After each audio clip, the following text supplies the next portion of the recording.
নমস্কার। কাছে ও দূরে, দেশে ও বিদেশের সমস্ত শ্রেণীর শ্রোতা বন্ধুদের আমার সহ আপনাদেরই চ্যানেল শান্তিবার্তাতে সুস্বাগতম।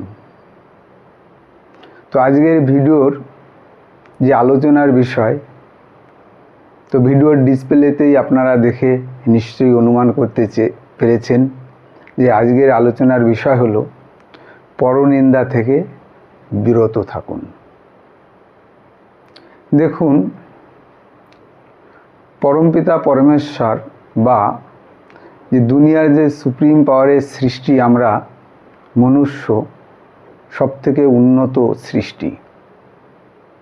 তো আমাদের মধ্যেই বর্তমান সময় হিংসা, বিদ্বেষ এবং ক্রোধ এতটা পরিমাণে বেড়ে গেছে, প্রত্যেকটা দেশেই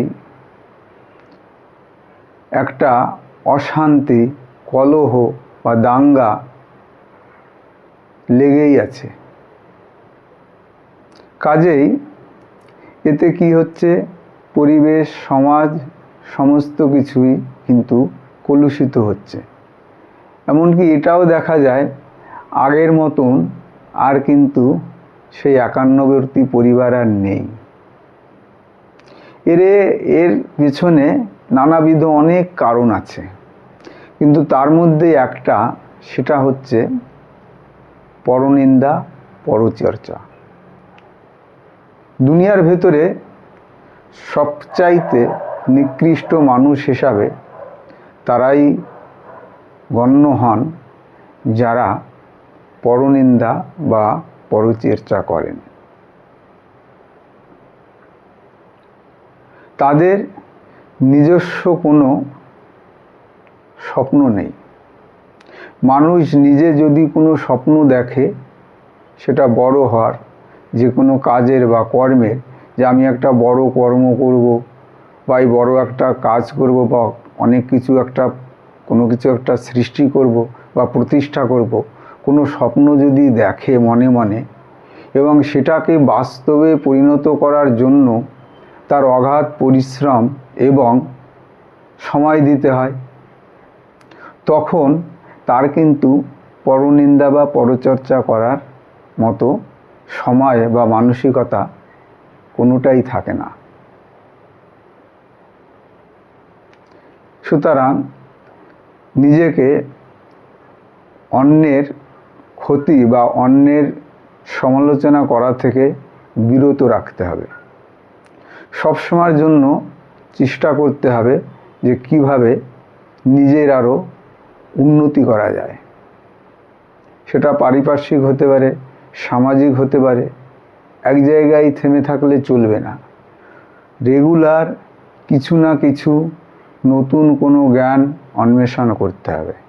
হতে পারে সেটা নিজের কর্মের যে স্কিল, সেটাকে ডেভেলপ করা হোক, বা নতুন কোনো কাজ শেখা হোক, বা আধ্যাত্মিক চিন্তা চেতনা সম্পন্ন কোনো বই বা পাঠ্যপুস্তক পড়া হোক। যতটা পারা যায় প্রয়োজন অতিরিক্ত কথা বলা যাবে না। আমরা জানি বোবার কিন্তু শত্রু নেই। কেন জানেন? কেননা সে ভালো বা মন্দ কারোর সুনামও করতে পারে না, বদনামও করতে পারেন না। সুতরাং তার কোনো শত্রুই হয় না।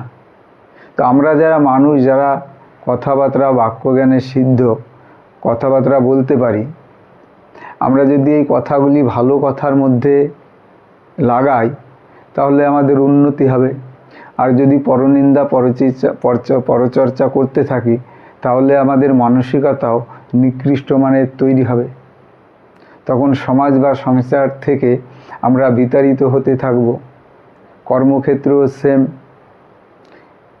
এখানের কথা ওখানে এরকম উল্টোপাল্টা ধরনের ব্যবহার যদি করা হয়, তো এক সময় দেখা যাবে সেইটা যখন মানুষের চোখে ধরা পড়বে, তখন সেখান থেকেও বিতাড়িত হওয়ার একটা সম্ভাবনা থাকে।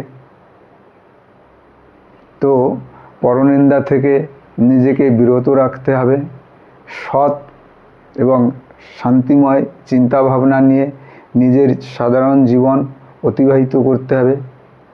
তাহলেই আমাদের জীবন সুন্দর ও মধুময় হয়ে উঠবে। খারাপ হওয়াটা খুবই সহজ, কিন্তু ভালো হয়ে ওঠা খুবই কঠিনও না। আপনার মধ্যে সৎ চিন্তাভাবনা রাখুন। আপনি যে ধর্মেরই হন না কেন, নাস্তিক হন বা আস্তিক হন, আপনি নিজে মানুষ হয়ে উঠুন। নিজের মনুষ্যত্ব, বিবেক, চিন্তা চেতনা এগুলি সঠিকভাবে প্রয়োগ করুন, সঠিক চিন্তা করুন। তাহলেই দেখবেন ধীরে ধীরে আপনি নিজেকে উচ্চ শিখরে পৌঁছে নিয়ে যেতে পারবেন। আমার এই ভিডিও যদি কিঞ্চিত মাত্র মনের মণিকোঠায় দাগ কেটে যায় বা উপকারে লাগে বলে মনে করেন, তাহলে অতি অবশ্যই নিজের প্রিয়জন বা বন্ধুবান্ধবদের কাছে শেয়ার করবেন। আজ তবে এখানেই রাখছি। সবাই ভালো থাকবেন, সুস্থ থাকবেন এই কামনায়। নমস্কার।